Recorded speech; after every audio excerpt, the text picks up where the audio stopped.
Assalamualaikum warahmatullahi wabarakatuh.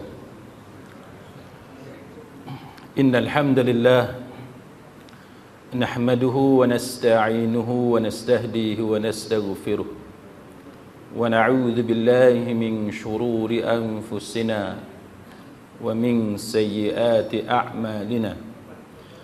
Man yahdihillahu fala mudilla lahu wa man yudlil fala hadiya lahu.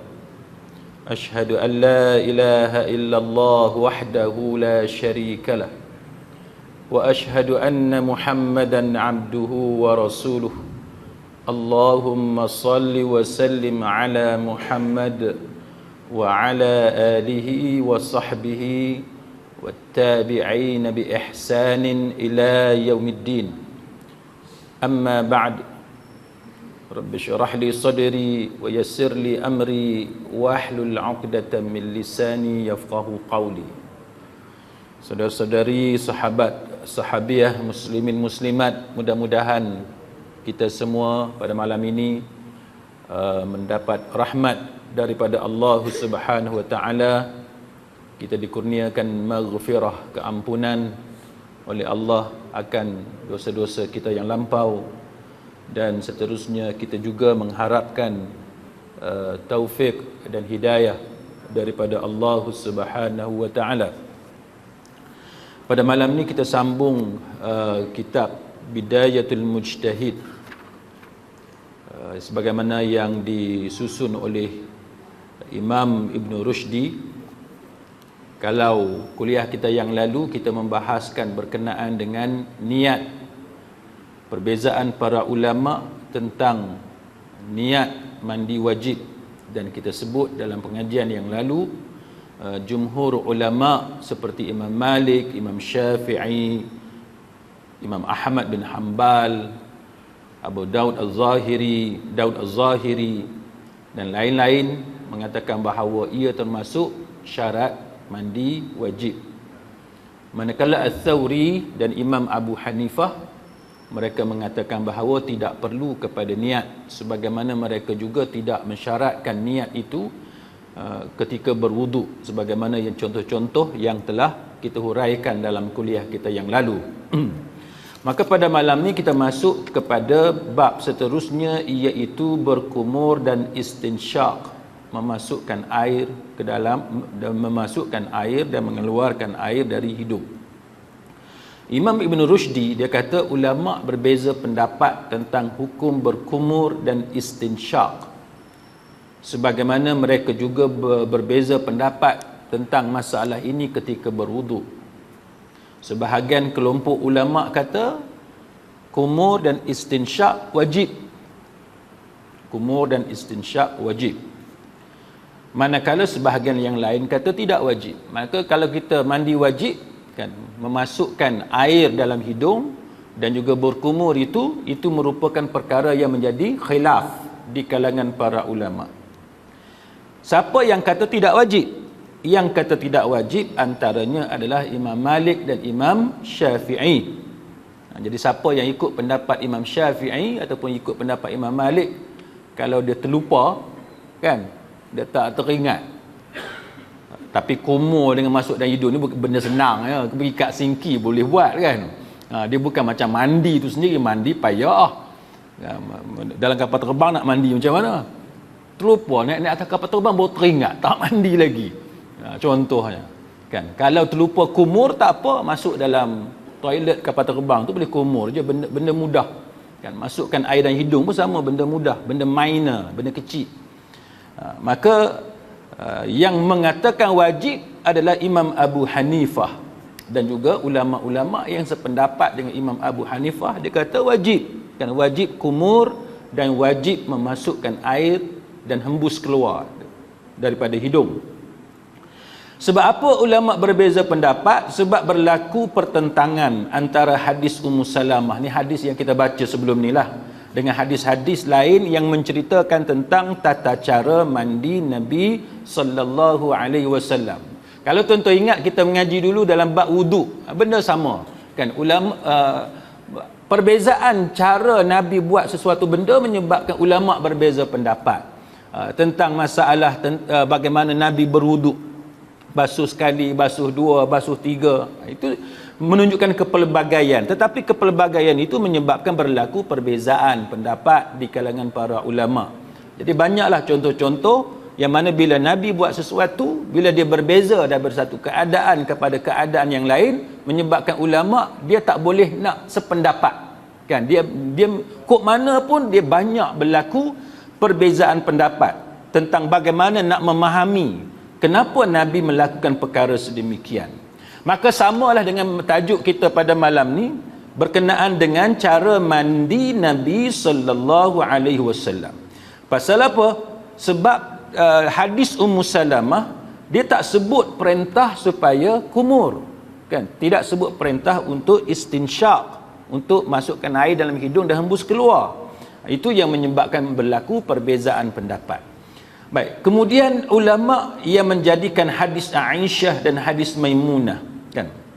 Dia kata bahawa hadis Aisyah dan hadis Maimunah itu sebagai memberi penjelasan kepada keumuman hadis Ummu Salamah.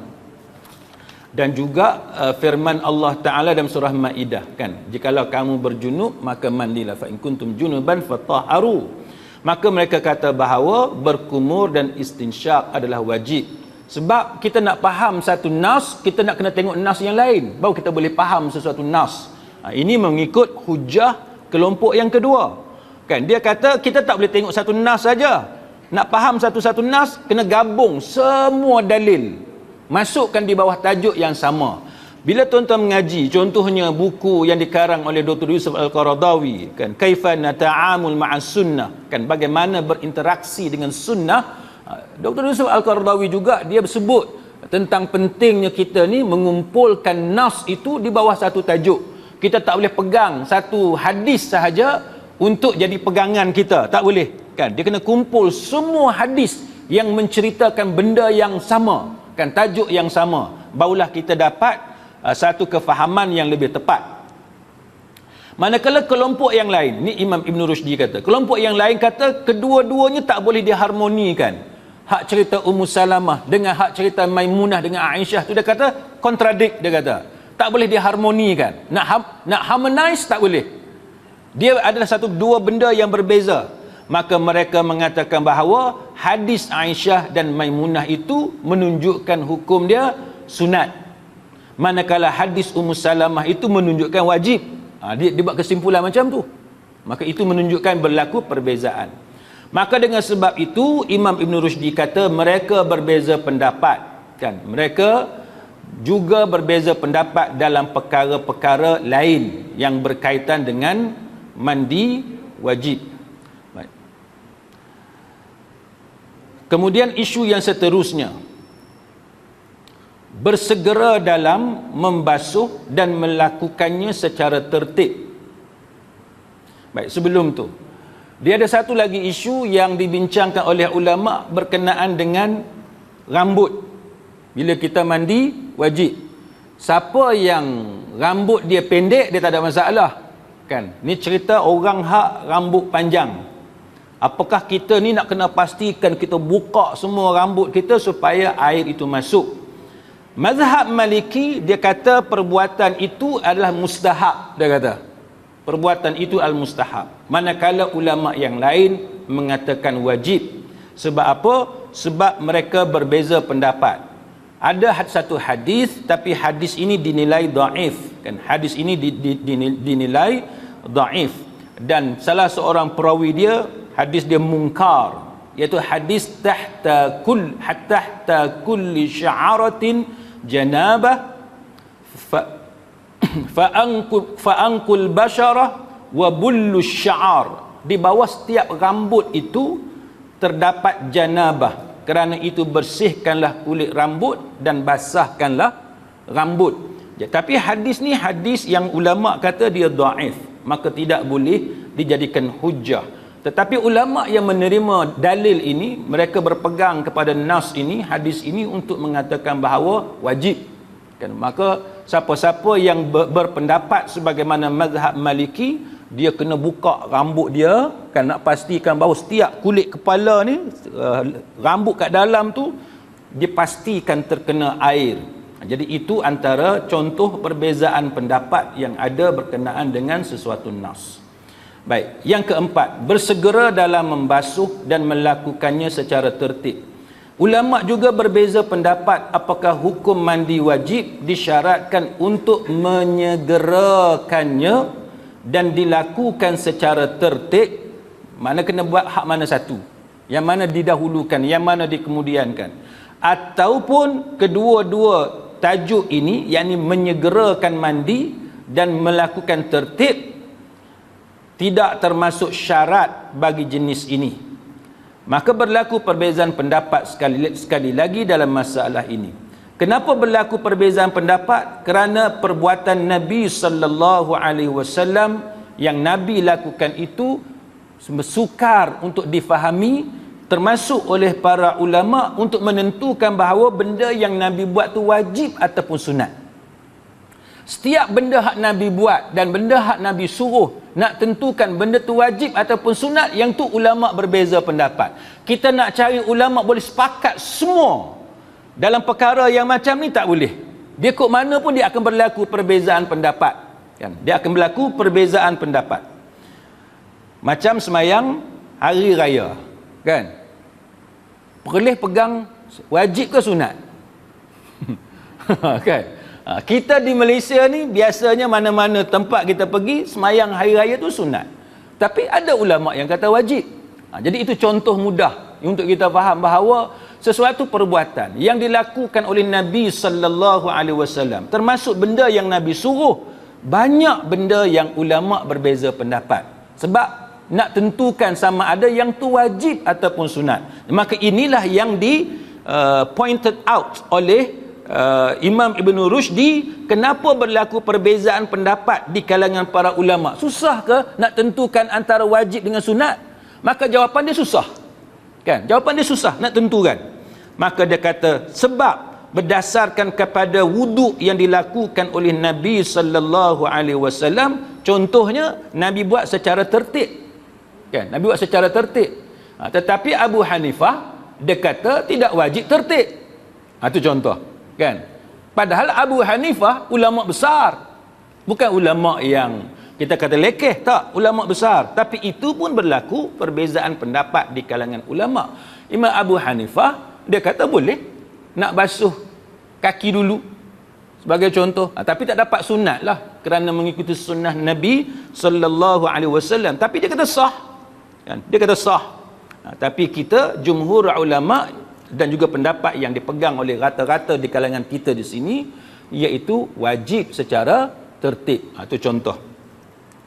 Maka Imam Ibn Rushdi kata sekelompok ulama dia melihat bahawa tertib dalam mandi itu lebih jelas disyariatkan jikalau dibandingkan tertib dalam wuduk, iaitu bahagian antara kepala dan semua badan.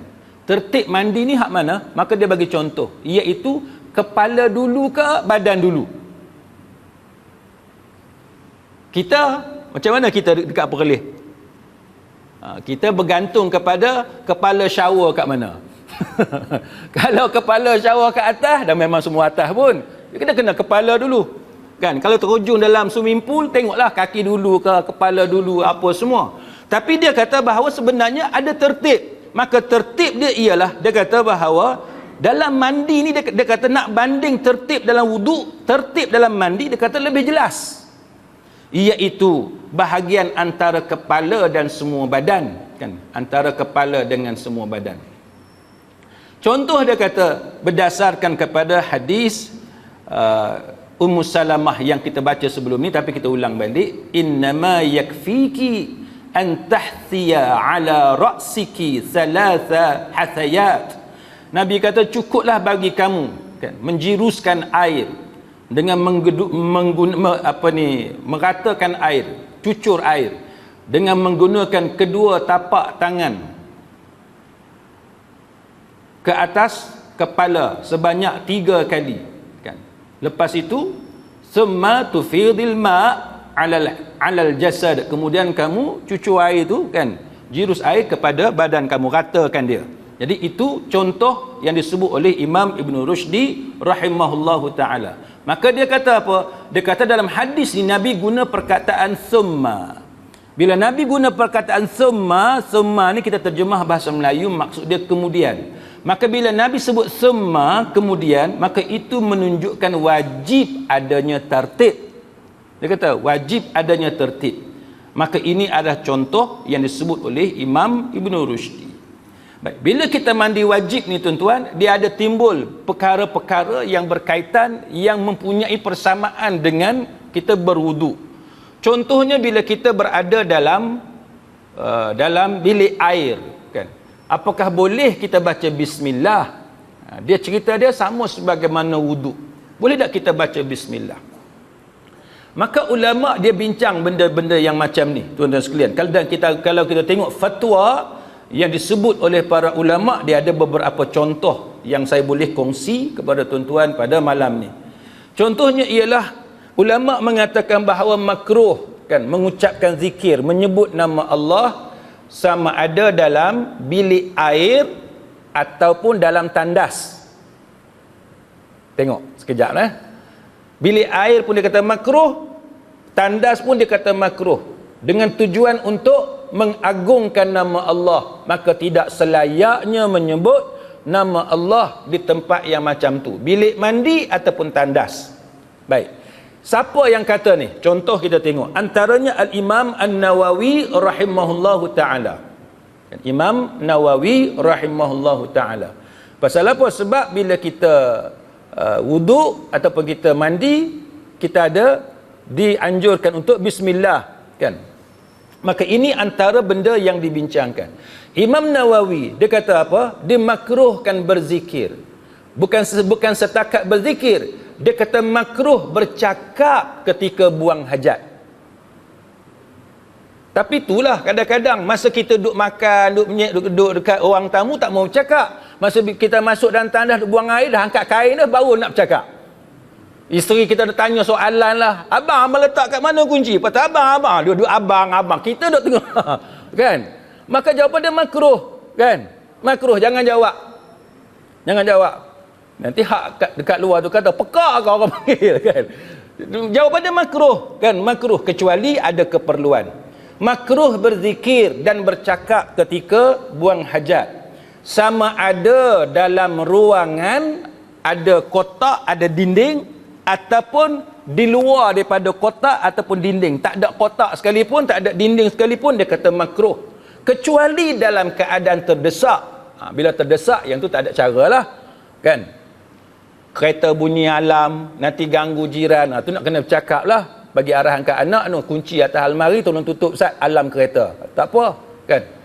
Tapi kalau tidak ada keperluan, maka Imam Nawawi kata makruh, kan. Makruh apa dia? Berzikir pun makruh, bercakap pun makruh. Dan dia kata, Imam Nawawi kata, sebahagian ulama Syafi'iyah mengatakan bahawa jikalau ada orang dia berada dalam tandas. Bila sebut tandas, maksudnya tempat yang kita qada hajat tu. Tu tandas. Yang ada mangkuk tandas. Dia kata jikalau ada orang dan orang itu dia berada dalam tandas, dan orang tu bersin, dia bersin, maka tidak boleh baca Alhamdulillah. Tak boleh. Ke ada tuan-tuan terlupa. Kan tiba-tiba saya alhamdulillah kan. Saya ingat anak saya masa dia kecil dulu, dia tadika. Kan? Pergi tadika, yalah tadika Islam ni dia ajar doa macam-macam, selawat macam-macam. Dia pergi masuk tandas, dan tandas pun dia doa juga. Kan? Tu style budak. Kita bagi tahu kat dia tak boleh, kan, dalam tandas tak boleh. Maka Imam Nawawi kata dia petik pendapat ulama Syafi'iyah. Dia kata kalau bersin dalam tandas maka tidak boleh sebut alhamdulillah, dan tidak boleh mendoakan orang yang bersin, dan tidak boleh menjawab salam, dan tidak boleh menjawab azan. Kadang-kadang kalau tuan-tuan pergi dekat masjid, azan tu dia masuk dan tandas tu seclear-clearnya. Kan? Kita berasa tu dalam tandas tu bunyi orang baca Quran, bunyi begitu jelas, begitu kuat. Tapi tak boleh jawab azan pun tak boleh, kan? Kita jawab salam pun tak boleh, mendoakan orang bersin pun tak boleh. Bahkan orang yang memberi salam kepada orang yang berada dalam tandas dianggap sebagai suatu tindakan yang melampau, kan? Tak boleh bagi salam kepada orang yang berada dalam tandas, sehingga menyebabkan kita tidak wajib menjawab salam tersebut. Baik. Maka Imam Nawawi, ini pendapat Imam Nawawi dalam Al-Azkar. Imam Nawawi dia kata apa? Bercakap dalam keadaan macam ni hukum dia makruh tapi tidak haram. Dia kata tidak haram tapi makruh. Maka dia kata kalau orang tu bersin, boleh tak dia baca alhamdulillah? Dia kata boleh tapi dalam hati. Alhamdulillah dalam hati. Bukan menggunakan suara dia. Maka yang tu tidak menjadi masalah, kan? Jadi itu contoh yang disebut oleh Al-Imam An-Nawawi rahimahullahu ta'ala. Begitu juga Imam Nawawi kata apabila kita melakukan hubungan kelamin, maka tidak sesuai, kan, untuk kita mengucapkan, kan, alhamdulillah dan seumpamanya. Itu pendapat Imam Nawawi. Lalu Imam Nawawi dia bawa dalil dia daripada Ibnu Umar radhiyallahu anhuma, bahawa ada satu orang dia bertemu dengan Nabi sallallahu alaihi wasallam dalam keadaan Nabi sedang buang air kecil. Orang ni cari Nabi, dia jumpa dengan Nabi, Nabi masa tu sedang buang air kecil. Orang ni bagi salam, tetapi Nabi sallallahu alaihi wasallam tidak menjawabnya. Kita biasalah tuan-tuan, kadang-kadang kita duk tunggu parcel, tunggu kurier duk hantar bungkusan, duk tunggu tak datang-datang pun, tunggu tak datang-datang. Kita nak masuk toilet, kan aku masuk toilet lagi dia datang pula, susah tunggu ni tak datang. Kita tak apa, masuk toilet. Masa kita masuk toilet tu lah dia datang. Selalu duk jadi lagu tu. Sama macam kereta rosak, kan? Kereta rosak bunyi tu bunyi ni, bunyi tu sakit telinga tuan-tuan. Bila sampai dekat pomen, dia hilang pula bunyi. Kan? Benda ni benda biasa berlaku dalam kehidupan kita. Benda ni benda biasa. Jadi benda itulah juga yang berlaku kepada siapa-siapa pun. Maka apabila kita berada dalam tandas, kecuali kalau terdesak kita tunggu bungkusan dan kita tak ada pilihan, maka yang tu tak apalah. Tetapi kalau kita ada pilihan, maka kita dilarang daripada berbicara apa sekalipun. Dan itu adalah adab di dalam tandas. Timbul masalah, iaitu sekarang ni kita tandas asing, ataupun tandas dia ada penghadang, dia ada dinding, dia ada pintu, kan? Dia unit lain, tapi masuk ikut bilik air juga. Setengah tempat tuan-tuan saya pergi, bilik air dia tu luas, kan? Luas bilik air dia, dan tandas dia jauh sikit. Dan setengah tempat saya pergi di kalangan orang Melayu kita ni tuan-tuan, tandas dia macam tandas orang putih. Macam mana tandas orang putih? Tandas dia tu kapet, mana tak ada siram air atas lantai, tak ada. Orang di titik bandar ni ada tak? Tandas dia tu kapet. Saya masuk satu rumah profesor tu tuan-tuan, saya ada urusan dengan dia. Biasalah pergi rumah orang berasa nak terkencing apa semua. Kata prof minta maaf, prof nak kena pinjam bilik air. Dia kata pergi bilik air. Saya tengok bilik air dia, saya duk cerita kat isteri saya. Saya kata agak-agak lah, bilik air dia tu memang selalu macam tu ke, atau sebab kita nak datang baru dia buat macam tu?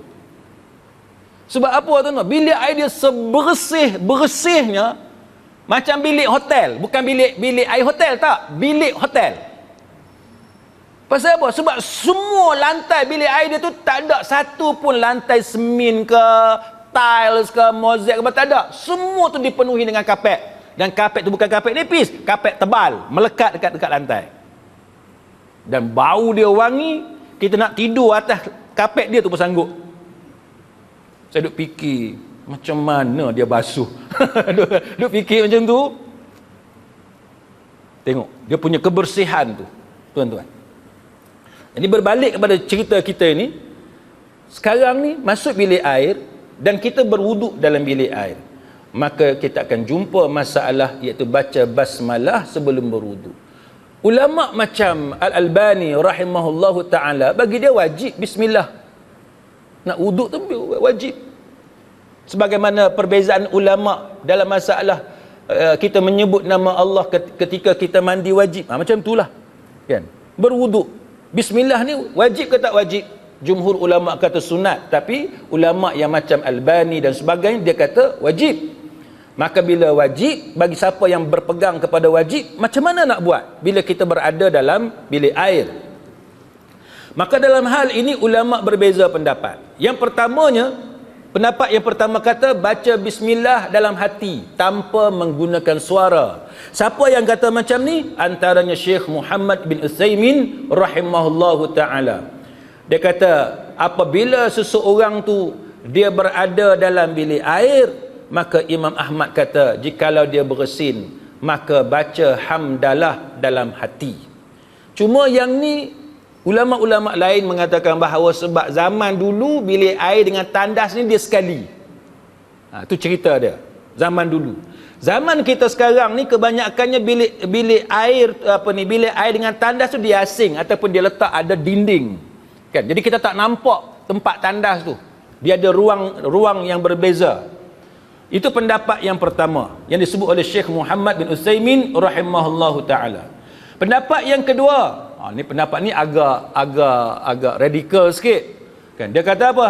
Baca bismillah dengan suara, dengan mulut. Ini pendapat yang kedua, baca dengan mulut. Siapa yang pendapat yang macam ni? Iaitu Bin Baz rahimahullahu taala, yang dulu pengerusi Lajnah Daimah lil Buhuth Ilmiah wal Ifta' Saudi. Kan? Bin Baz kata apa? Dia kata baca bismillah dengan kita ucap. Kita ucap.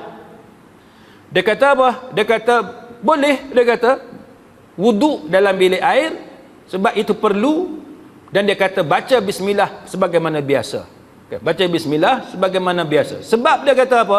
Bin Baz kata kerana membaca bismillah hukum dia wajib mengikut sebahagian ulama dan sunat muakkad mengikut jumhur ulama. Maka dengan sebab tu dia kata, dengan sebab ada keperluan, maka dia kata baca dengan mulut. Itu pandangan Bin Baz rahimahullahu ta'ala. Maka dia kata siapa yang kata makruh itu hilang. Itu pendapat dia lah, kan? Ini dalam Majmu' Fatwa Bin Baz rahimahullahu ta'ala. Maka dia kata dengan sebab itu makruh tadi, larangan itu menjadi hilang, tidak ada.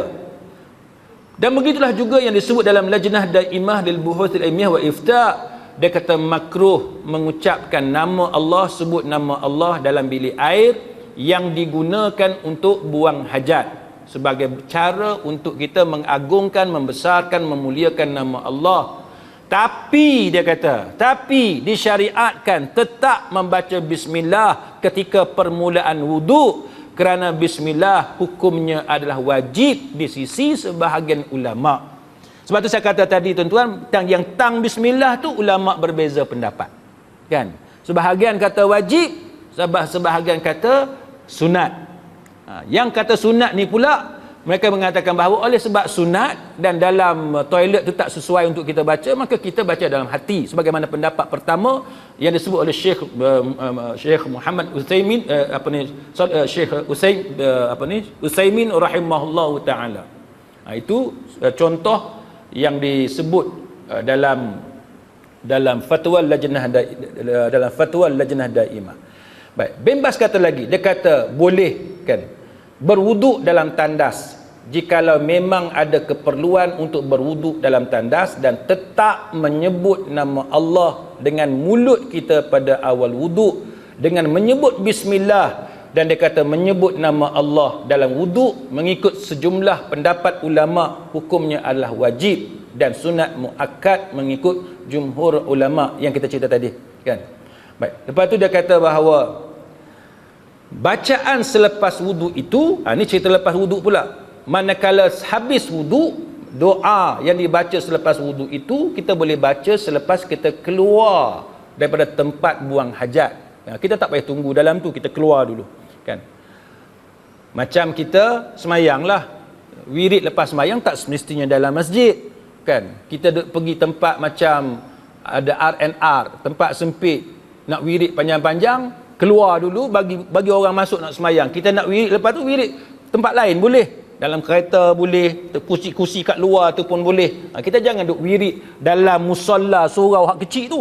Ini benda yang banyak orang terlepas pandang. Sampai sekarang pun kita duk cuba educate orang ramai supaya faham. Bila orang pakat nak semayang, lepas bagi salam, bangkit terus, keluar, bagi peluang orang lain untuk semayang pula. Sebab apa? Sebab maghrib waktu dia pendek. Baik. Selepas tu dia kata, Bembas kata bahawa boleh keluar daripada tandas, lepas tu bacalah bacaan sebagaimana yang disyariatkan. Kemudian dia kata, jikalau bilik mandi itu hanyalah untuk tempat wuduk dan bukan tempat untuk buang air besar atau air kecil, macam kita cerita tadi, maka membaca bismillah ketika berwuduk di tempat itu hukumnya adalah tidak mengapa, kerana makruh itu hanya berlaku di tempat yang bernajis, buang air kecil ataupun buang air besar. Jadi kalau rumah teres sekarang ni kebanyakannya mangkuk tandas tu dia sekali dengan shower kan. Mangkuk tandas sekali dengan shower tu kebanyakan standard mana-mana rumah teres lah. Kecuali kalau rumah banglo yang besar ataupun tuan-tuan buat rumah sendiri kan di kampung dan sebagainya, yang tu kita boleh buat mengikut selera kita, kita asingkan antara mangkuk tandas dengan tempat mandi.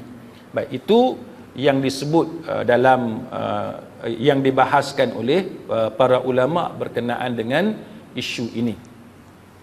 Baik. Kemudian kita pergi kepada tajuk seterusnya, iaitu perkara yang membatalkan mandi hadas. Wa in kuntum junuban fatahharu, dan jikalau kamu berjunub maka mandilah. Wa yas'alunaka 'anil mahid qul huwa adza, mereka bertanya kepadamu tentang haid, katakanlah haid itu adalah suatu kotoran. Surah Al-Baqarah ayat 222. Maka cerita dia mandi hadas ini hukum dia adalah wajib. Maka timbul beberapa masalah yang dibawa oleh Imam Ibn Rushdi. Masalah pertamanya ialah keluar air mani. Baik, apa dia masalah dengan keluar air mani? Iaitu keluar mani dengan cara sihat, sama ada tidur ataupun terjaga, sama ada bagi lelaki ataupun perempuan, wajib hukumnya untuk mandi hadas. Sekarang timbul masalah kan. Air mani lelaki kita tahu, tapi air mani perempuan ni macam mana? Kalau tuan-tuan tanya doktor, boleh kata rata-rata doktor kata orang perempuan tidak ada air mani. Kecuali hanya sebilangan kecil sahaja doktor yang dia sebut jawapan dia sama sebagaimana hadis Nabi sallallahu alaihi wasallam berkenaan dengan air mani perempuan. Baik, kalau tuan-tuan tengok apa yang disebut kan oleh para ulama berkenaan dengan hal ini.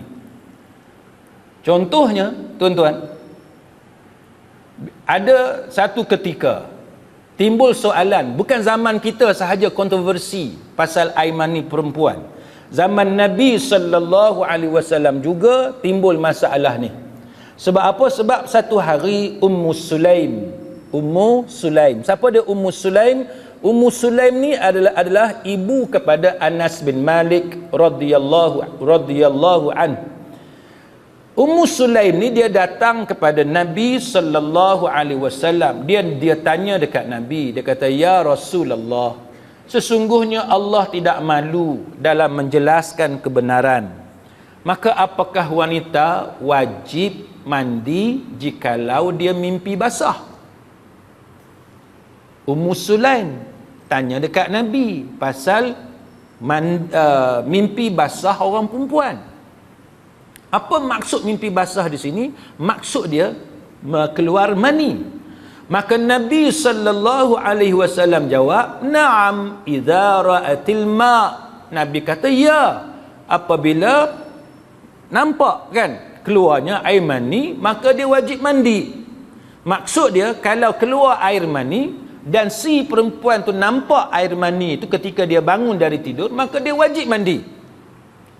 Bila dengar soalan Ummu Sulaim dan jawapan daripada Nabi ni, isteri Nabi Ummu Salamah radhiyallahu anha yang masa tu duduk dekat dengan Nabi, dia ketawa.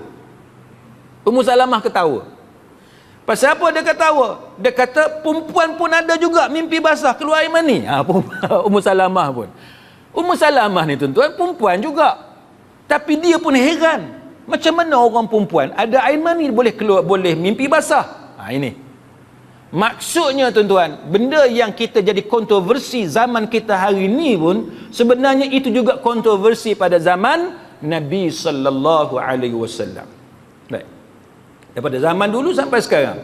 Maka Nabi jawab, "Fabima yushbihul walad." Nabi kata, "Ya, dari mana anak itu boleh sama dengan ayah ataupun ibunya kalau bukan dengan sebab air tersebut." Ni hadis dalam Bukhari dan Muslim, hadis muttafaqun alaih. Cuma para ulama dia bawa beberapa dalil untuk mengatakan bahawa air mani lelaki dengan air mani perempuan dia tidak sama. Dia lain. Contoh, Imam Nawawi kata apa? Imam Nawawi kata air mani perempuan dia lain, warna dia kuning, dan dia kata kadang-kadang dia boleh jadi putih berdasarkan kepada keadaan-keadaan yang tertentu. Dan dia kata bahawa air mani perempuan ini kita boleh cam dengan dua keadaan. Yang pertamanya bau dia. Bau dia sama seperti bau air mani lelaki. Dan kedua, dia kata bila dia keluar sebagaimana nikmat yang orang lelaki ada. Dan dia kata bila dia keluar, syahwah itu dia reda, dia menurun selepas air itu keluar. Ini yang disebut oleh Al-Imam An-Nawawi rahimahullahu ta'ala. Jadi ini menunjukkan kepada kita bahawa benda ni dia tak berlaku pada semua orang.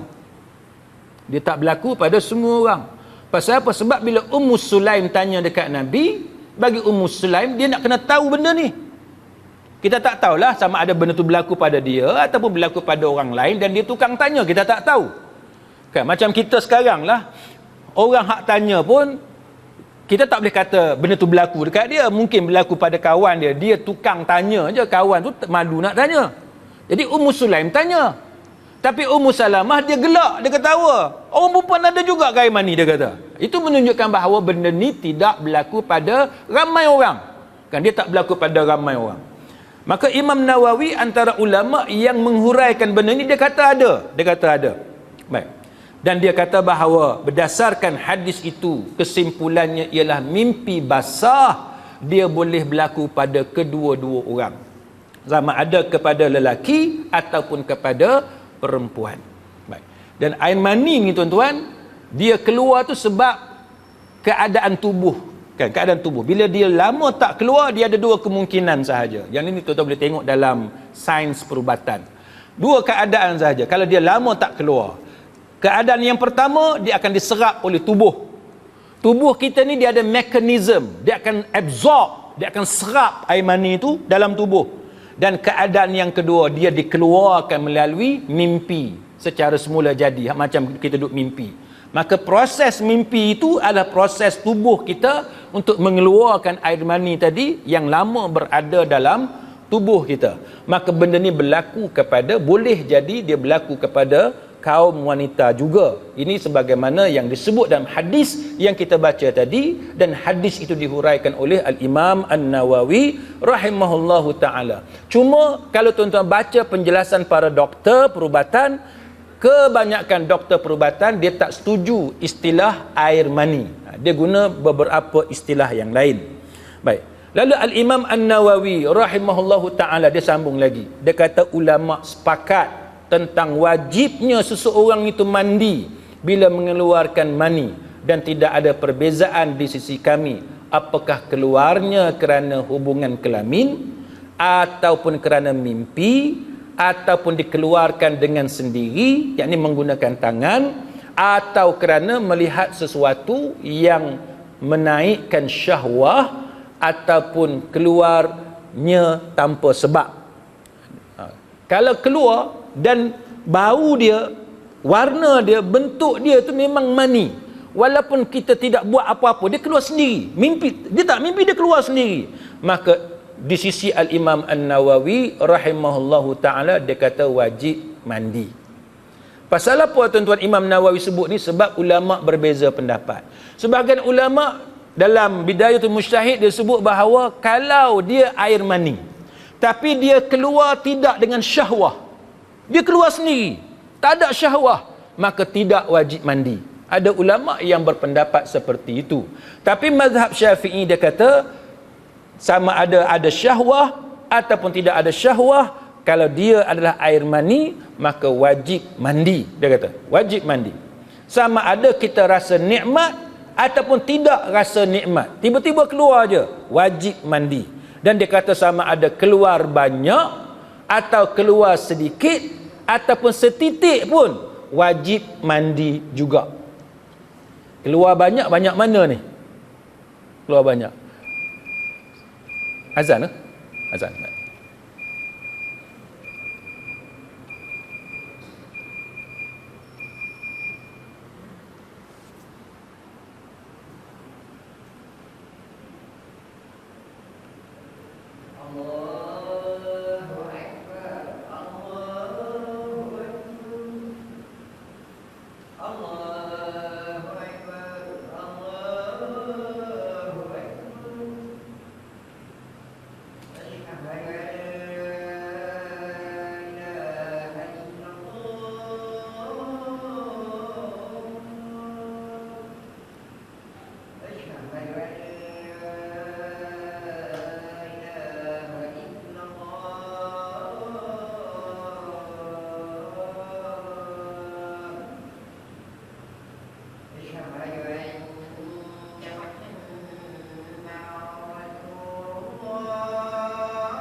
Baik,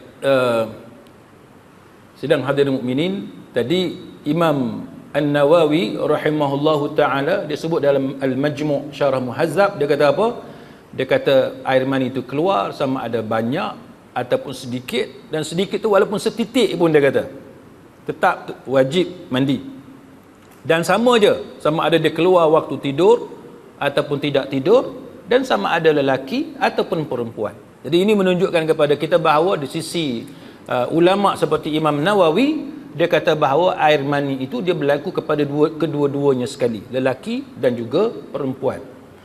Baik. Kemudian ada orang tanya berkenaan dengan air mani dengan keputihan. Apa beza di antara air mani dengan keputihan bagi kaum wanita? Maka mani perempuan dia berwarna kekuningan, sebagaimana hadis dalam Sahih Muslim, Nabi sebut mani lelaki itu kan, mani lelaki itu dia pekat putih, dia ni. Kemudian bagi wanita dia warna dia kuning ataupun kekuningan.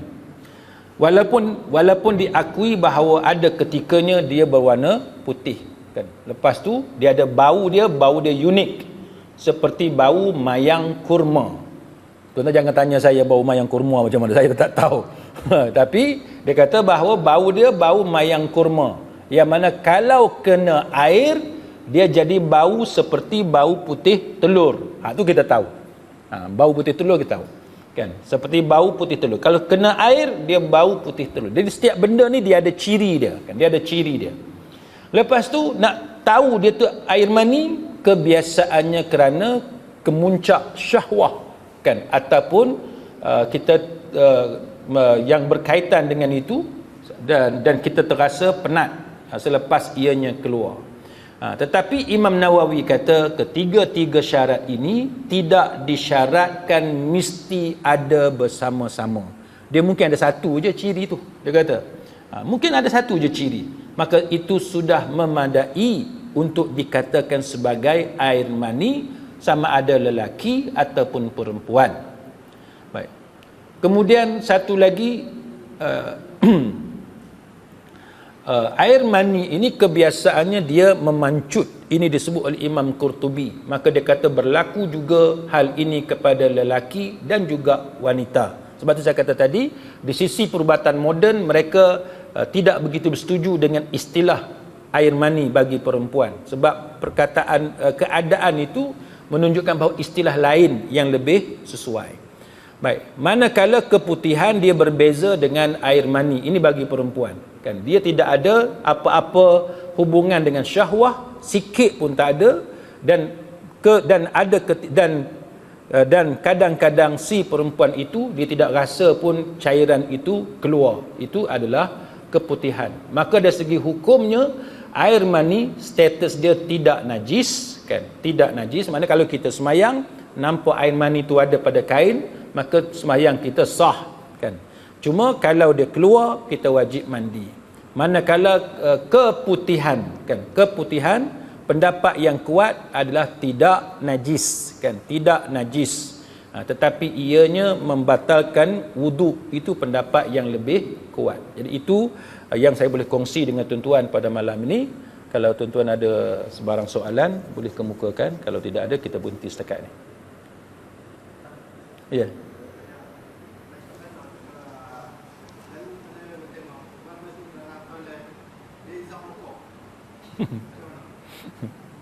Baik, wallahu a'lam. Soalannya ialah pasal masuk dalam toilet isap rokok. Lepas tu macam mana tu? Macam mana tu, macam mana apa tu? Macam mana apa? Saya, tuan-tuan, ni saya tak cerita bab hukum lagi ni. Saya tak cerita bab hukum. Saya cerita pasal saya punya kecenderungan. Sebelum kita cerita bab hukum, saya punya kecenderungan, saya lebih suka masuk toilet yang orang isap rokok. Sebab bau dia menenggelamkan bau hancing, bau hak lain tu. Dan saya sendiri tidaklah menganggap bau rokok tu sebagai bau busuk. Saya sendiri, walaupun saya tak pernah isap rokok, saya tak pernah isap rokok, tapi bau rokok bagi saya wangi. Bagi saya wangi.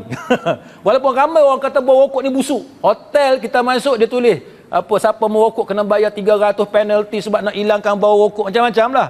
Kan ada perfume nak hilangkan bau rokok. Tapi bagi saya, kalau tuan-tuan tanya saya, bagi saya wangi. Itu kita kata taste yang berbeza. Kan? Tapi saya sendiri tak pernah hisap rokok. Dan saya memang tak mau hisap rokok pun.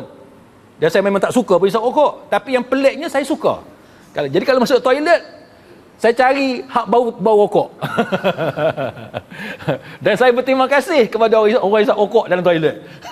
Kan?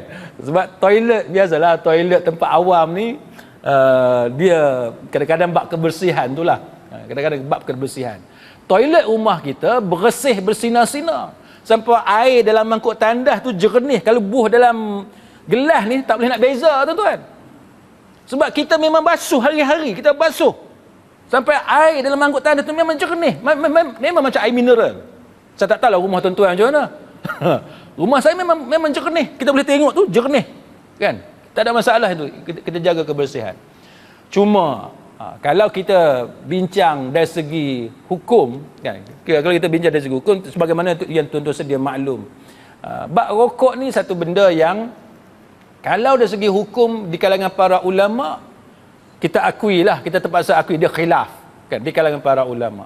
Ada yang kata haram, ada yang kata makruh, kan, ada yang kata harus pun, kan, sampai ada yang kata macam minum kopi pun ada. Kan? Cuma dalam banyak-banyak khilaf ulama ni, saya tak pernah jumpa pendapat yang kata sunat isap rokok. Hak tu tak ada. Hak sunat isap rokok tak ada. Hak paling ringan saya pernah jumpa dalam tulisan apa semua ni, paling ringan pun harus. Baik, dia samakan dengan minum kopi. Cuma antara ketiga-tiga pendapat ni, bagi saya lah, ini pendapat peribadi saya, dan kalau kita tengok institusi fatwa dalam dunia pun, rata-rata meletakkan rokok tu sebagai haram. Itu rata-rata lah. Dan fatwa ni tuan-tuan, yang saya nak bagi tahu dekat tuan-tuan, yang bagusnya kita pakai fatwa daripada institusi fatwa. Dia bukan seorang yang bercakap, dia adalah keputusan jawatan kuasa. Mana dia ada ramai pakar yang berbeza yang saling melengkapi di antara satu sama lain. Dan institusi fatwa ni, tuan-tuan tengoklah Majma' Fiqh Islami apa semua, macam-macam institusi fatwa yang ada dalam dunia Islam, rata-ratanya kata haram.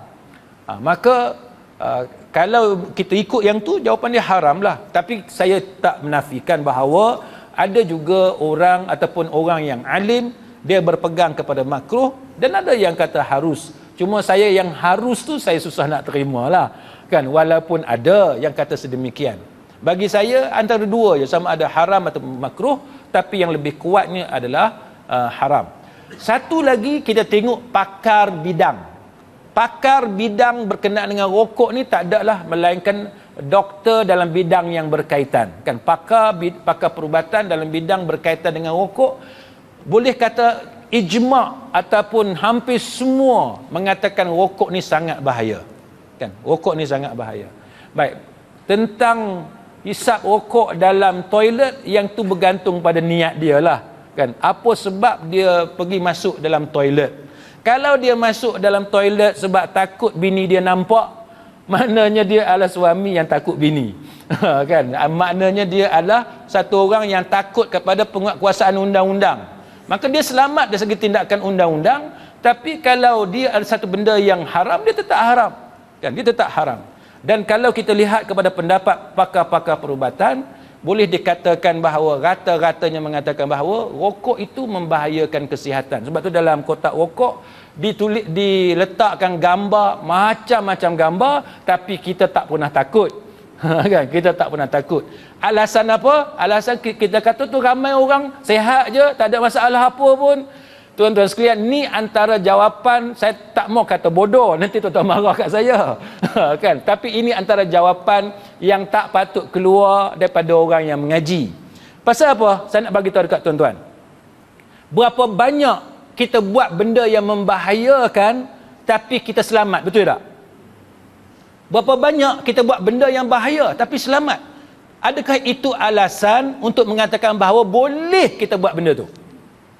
Contoh, naik kereta tak pakai seat belt, kan?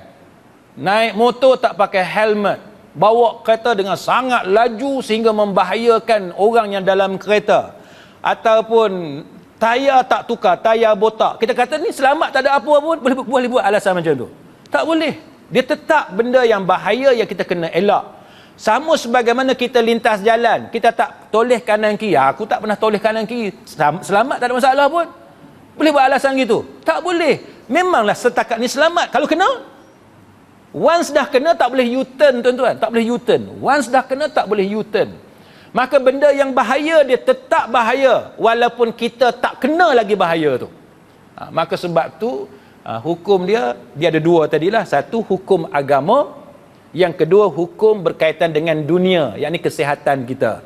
Jadi kalau tuan-tuan tanya saya dalam toilet ke, di luar toilet dan sebagainya, dia bergantung kepada apa sebab dia masuk dalam toilet. Kalau sebab dia nak mengelak daripada ganggu orang lain, ya mudah-mudahan dia dapat pahala lah sebab tak ganggu orang lain, tapi dia mengganggu diri dia sendiri, memudaratkan diri dia sendiri. La darara wala dirar. Kita tak boleh memudaratkan diri kita dan tak boleh memudaratkan orang lain. Dua-dua tak boleh, tuan-tuan. Jadi sebab itu pada pendapat saya, kalau boleh tinggalkanlah, kan. Tapi saya tahulah bukan senang.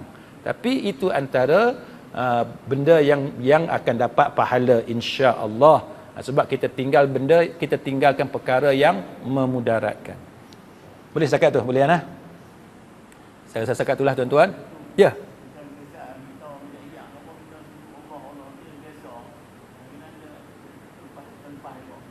Dia benda yang tak sengaja, yang tu tidak diambil kira, kan. Diangkat kolam tu termasuklah apabila kita tersilap. Kita tersilap. Tapi bagi saya, kalau kita ni sudah dibiasakan, dia nak tersilap tu payah. Contoh, tuan-tuan, melatah. Saya selalu tengok perhati orang yang melatah ni, yang melantah keluar perkataan yang kesat, yang lucah apa semua ni, dia asal dia bergurau je, dia seronok. Lepas tu dia jadi tabiat.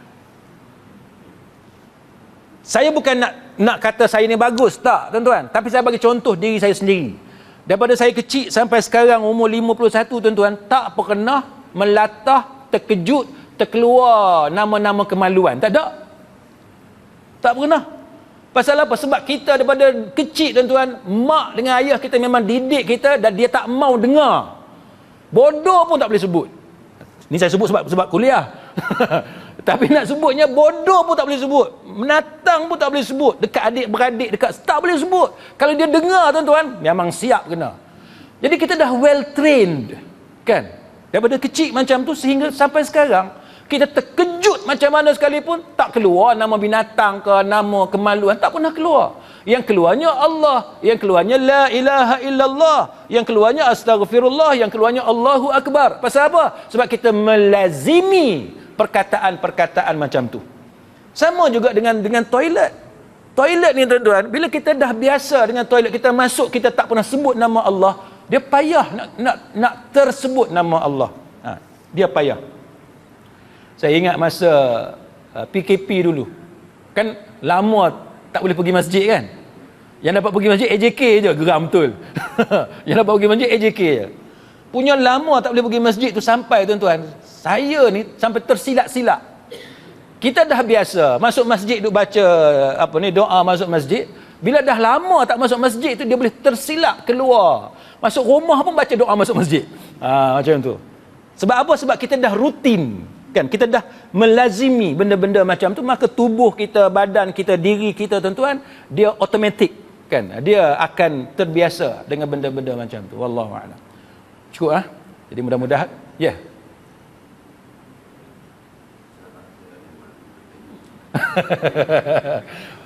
Pandai Datuk Pengerusi, dia menyalahkan sahabat dia.